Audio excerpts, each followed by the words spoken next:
In this episode, we talk about the significance of common resources and the challenges when it comes to maintaining them. We also bring you an update regarding Shrikant Pangarkar, an accused in the murder of journalist Gauri Lankesh. But first, we talk about the India-Pakistan ties.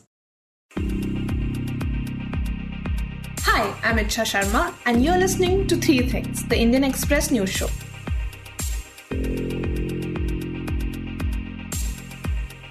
Last week, External Affairs Minister S. Jaishankar visited Islamabad for the 23rd Shanghai Cooperation Organization Summit, marking the first visit by an Indian foreign minister to Pakistan in 9 years.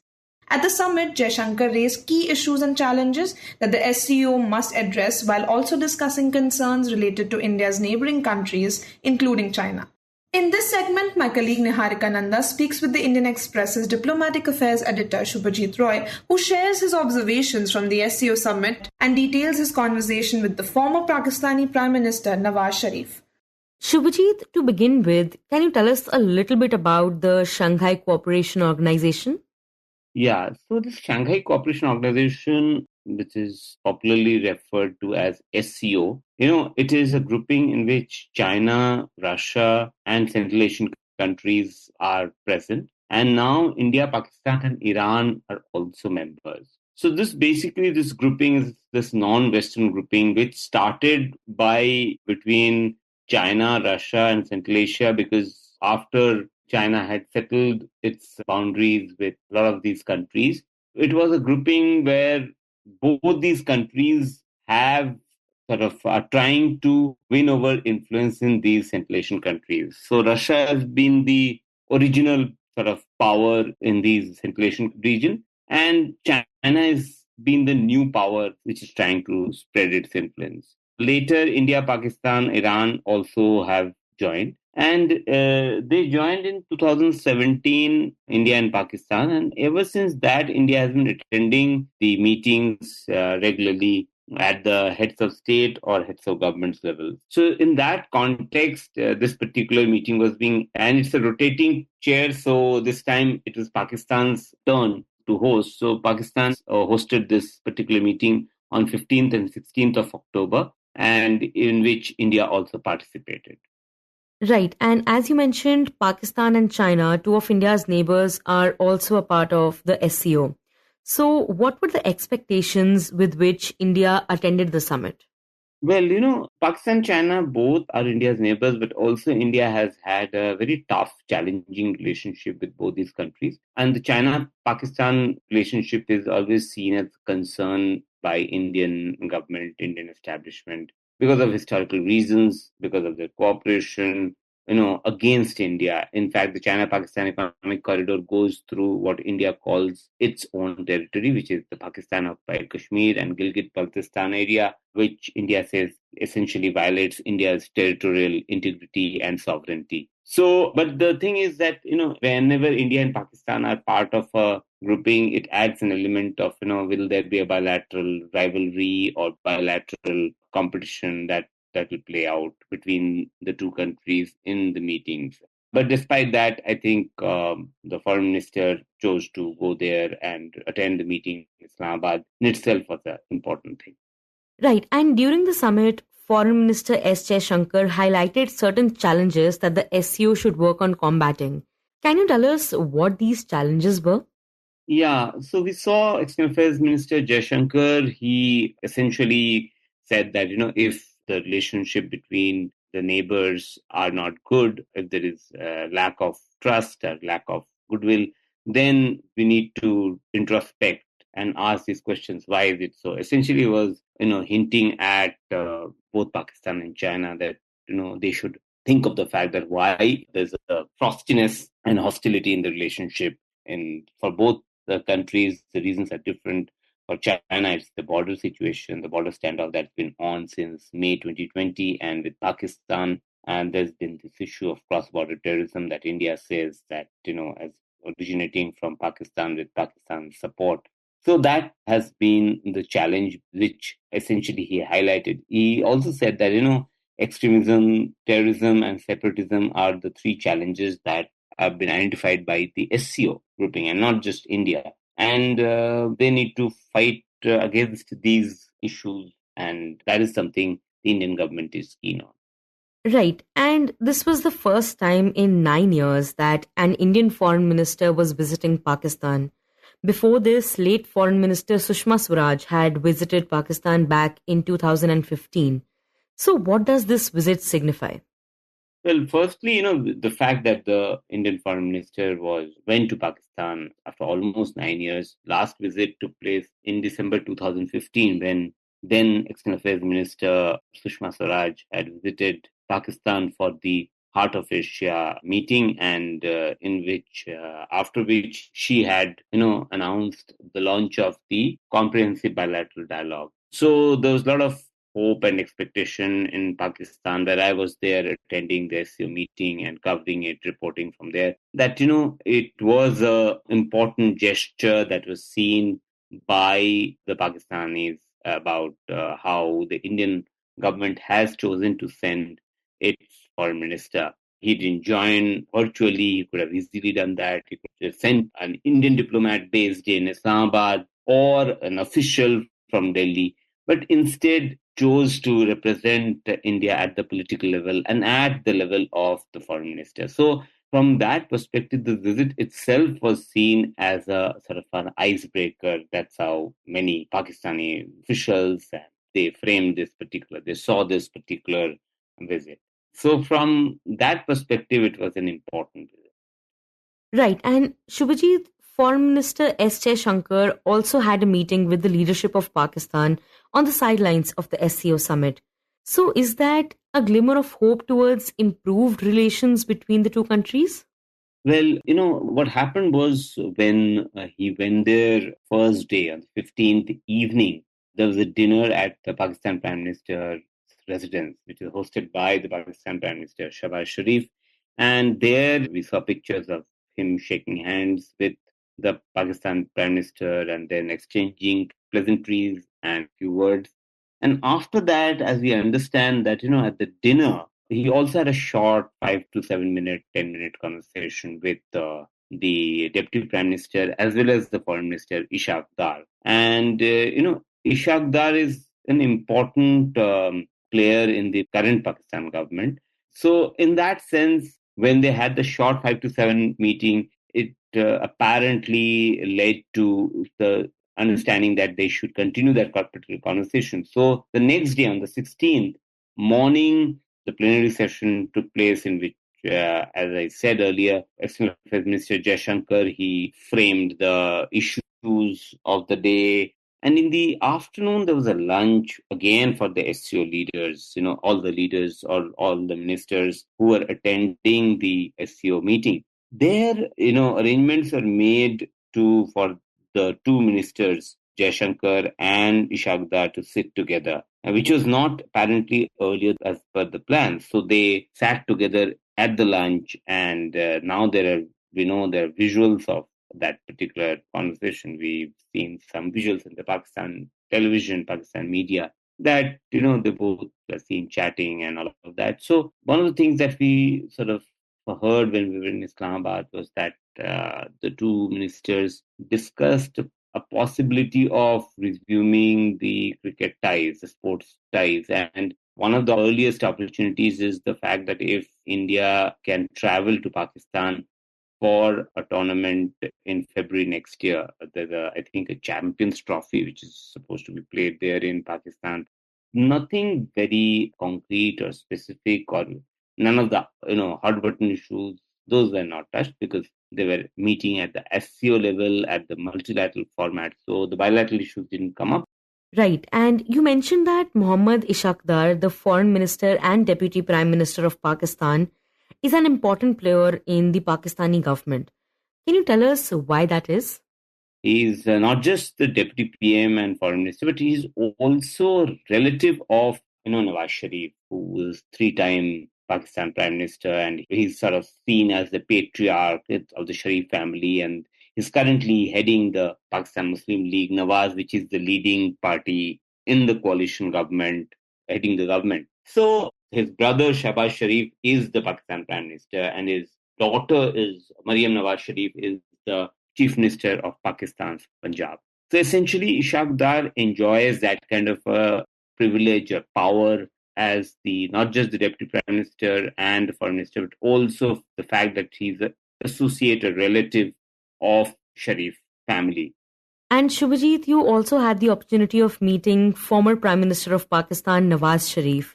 So, what did he have to say regarding Minister S. Jaishankar's visit to Pakistan and in general about the affairs between the two countries? So, Niharika, what happened was we were able to meet former Prime Minister Nawaz Sharif. As I said, he's a three-time Prime Minister of Pakistan and is now seen as really the patriarch of the family and the head of the Pakistan Muslim League, Nawaz. And he, in his almost more than 1 hour conversation, met us at the Chief Minister's office, where his daughter, Mariam Nawaz Sharif, was also present, where he talked about how he would like to see better relationship. He saw Jaishankar's visit as a new beginning and a new opening and would like it to move forward from here. He said that I would like to bury the past and to think of the future. He talked about his interactions with Prime Minister Atal Bihari Vajpayee, talked about his famous Vajpayee's Lahore bus trip and his speeches. He said that, at times I look at that speech on YouTube and to recall my memories. We also talked very fondly about Prime Minister Narendra Modi's visit to Lahore, which was a sudden impromptu visit that they had in December 2015 on Christmas Day. And he said that, I would have loved if Mr. Modi would have come for this particular meeting, but nevertheless, if he could come again sometime formally. And he also sort of remembered how Prime Minister Modi had visited his home, met his mother, his wife, and had very fond memories of that particular meeting. He said that, these are not small gestures that cannot be, they cannot be overlooked or ignored or forgotten. There's a very big gesture in our scheme of things. And you also wrote that he reminisced about his father in reference to India. So, what were his thoughts about India?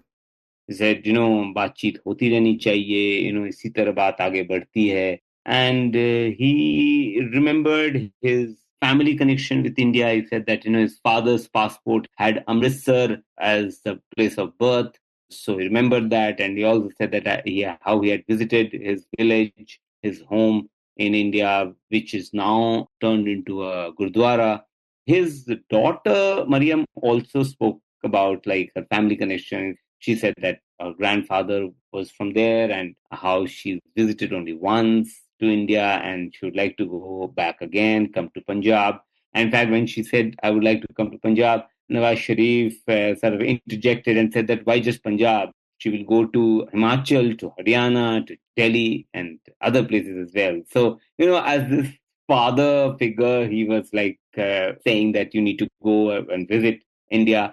And he was very sort of generous with his time and he made all the positive sort of noises about India. In fact, when he was asked about Kashmir and Article 370, he said that, this is not the time to talk about these issues. I want to be positive I want to bury the past and move forward. And he said that, gile shikwe dono taraf ke hain, but hame aage badhna. We have to move forward. So that was the tone and tenor of his almost more than hour-long interaction that he had with the visiting Indian journalists, including me in Lahore.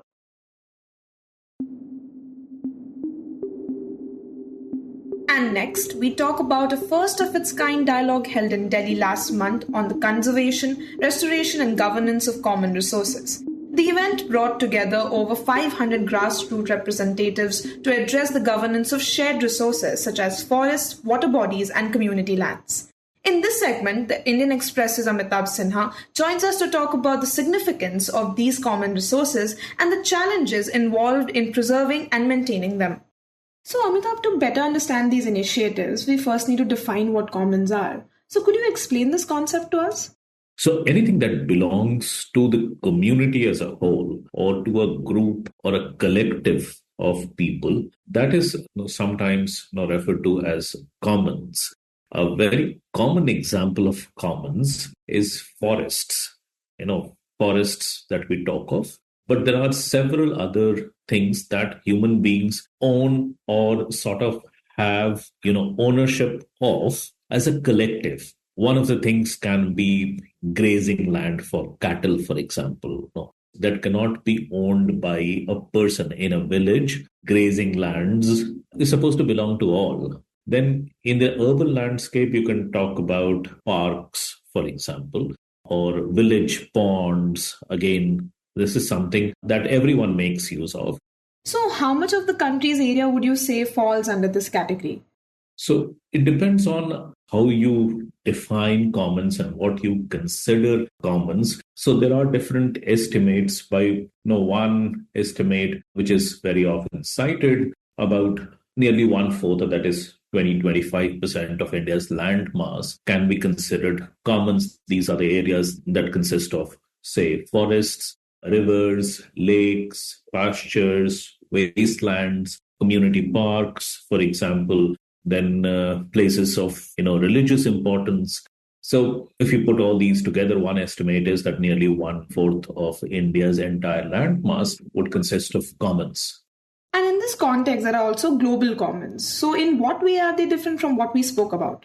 So we mainly talked about physical things as of now: land, forests, oceans, water, rivers, those kind of things. But even in terms of more abstract things like art, culture, dance forms, these can be considered intangible commons because, again, these belong to all. Everyone gets enriched. Because of that, everyone can claim ownership of these, not in individual terms, but it belongs to a group. Anything that belongs to people as a group can be referred to as common. So you have intangible commons as well in terms of, say, literary heritage, dance or music heritage that groups have. Those are all considered common heritage. In fact, in modern times, even something, digital spaces are also commons. Internet is common, right? It's common space. It's accessible to everyone. Nobody owns it, and everyone has a right to use it. So, Amitabh, what would you say actually makes commons significant, especially in the context of climate change?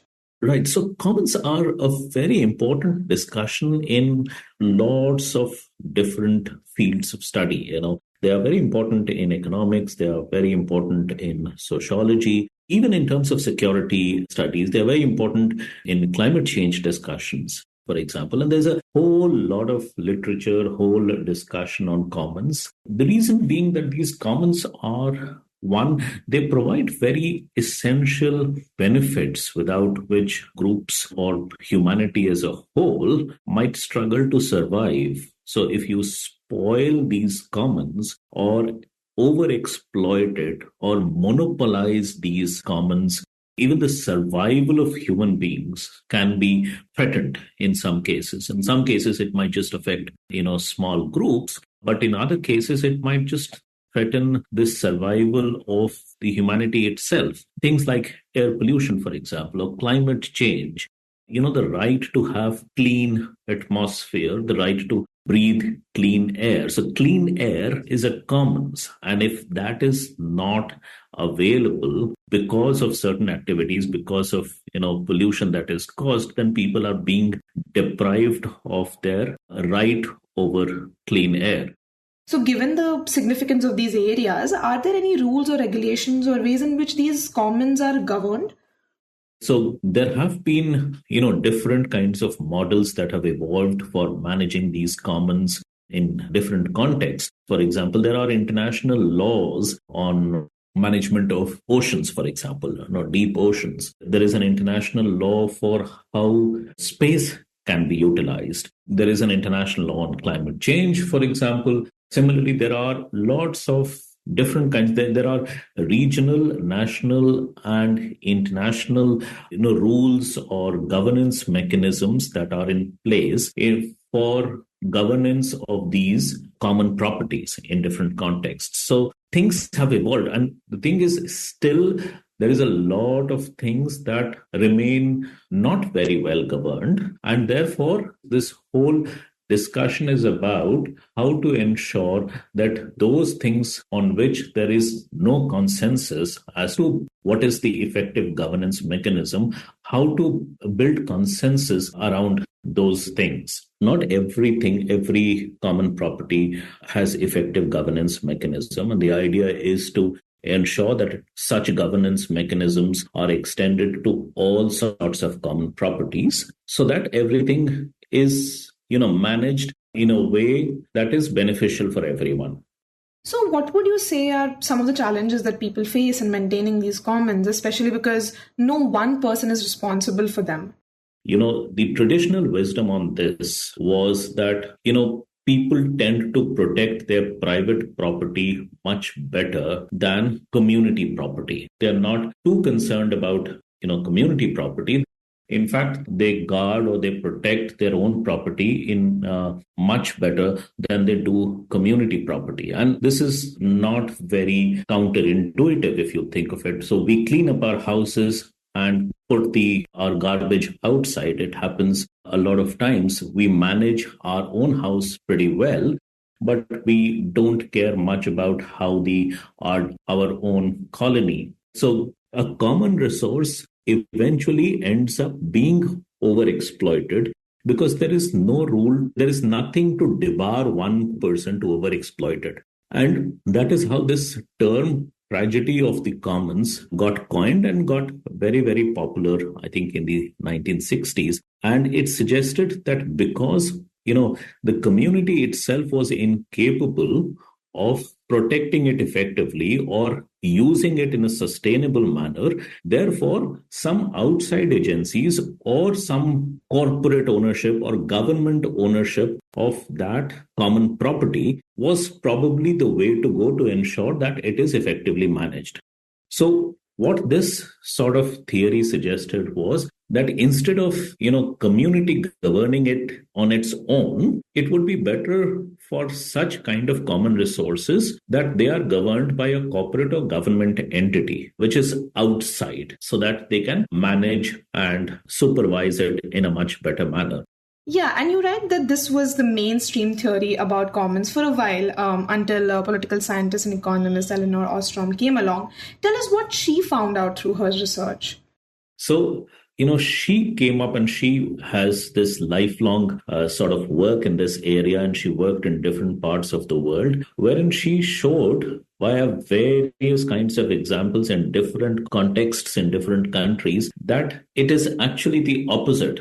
Whenever communities are kept outside of the governance, they are not included in the governance mechanism, the community resource tends to suffer. And whenever local communities are involved in governance or even given complete rights over that common resource or common property, they are used in a much better manner. And her thing was that it is because, communities have a stake in their common resource. And even though individuals might go astray sometimes, the community as a whole is in the best position to fight back or to prevent individuals going astray. And she proved it with evidence from different kinds of countries in different contexts, wherein local communities, sometimes fishermen or sometimes people, forest dwellers, indigenous communities, whenever they were empowered with the governance of the resources that belonged to them, these resources were found to be managed in a much better way, in a sustainable manner. And that's the prevailing wisdom now. So everywhere, whenever there is a discussion on commons that happens these days, there is a lot of emphasis given on how to involve communities into the governance mechanism. And you've written that in India, the Forest Rights Act, which came about in 2006, is actually a good template for managing common forest resources. So can you tell us about that?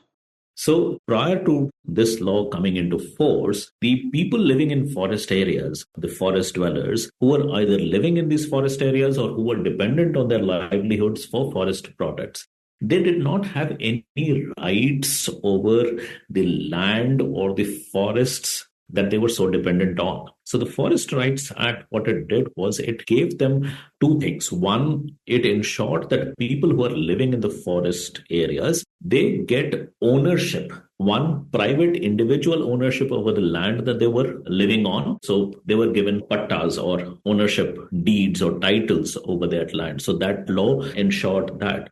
The second part of that law was even the common resources, the areas that they were living, they were supposed to get community ownership over those common resources, and through legal deed or a legal title. So it wasn't just mentioned that you have ownership over there, but they were supposed to be given legal rights over the common resources as well. And there were lots of people, activists, local indigenous groups who had been demanding such a thing for a very long time. Now, the idea is that similar kind of things, FRA kind of legislation or rights be extended to other kind of common resources as well. And one of the organizers of the event in Delhi that we mentioned in the beginning was Jagdish Rao. He's the director of an organization called Common Ground. Can you tell us a bit about them and what they have been saying about all of this? So they have been they have been raising this issue for a long time, and they have also, petitioned the government. They have worked with the government at the state level as well as at the central level to ensure that these common resources are preserved, that locals have a right and are included in the governance mechanism and all that. And they also say that this, while FRA is a very good model, but it needs to be improved, and more specifically, it needs to be extended to other areas as well.